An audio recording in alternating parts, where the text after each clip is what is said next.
பத்தி பார்க்க போறோம். யார் அப்படின்னா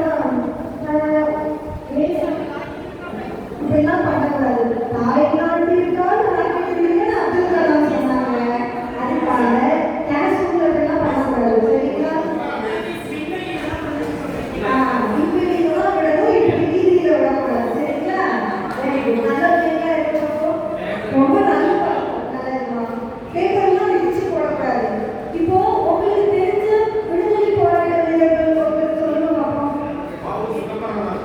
வெரி குட், ரொம்ப நல்லா சொல்றீங்க. அவர் ரொம்ப அருமையா சொல்றீங்க. வேலுநாச்சியார், சூப்பர். இப்போ என்னமா நேதாஜி. சரி, நான்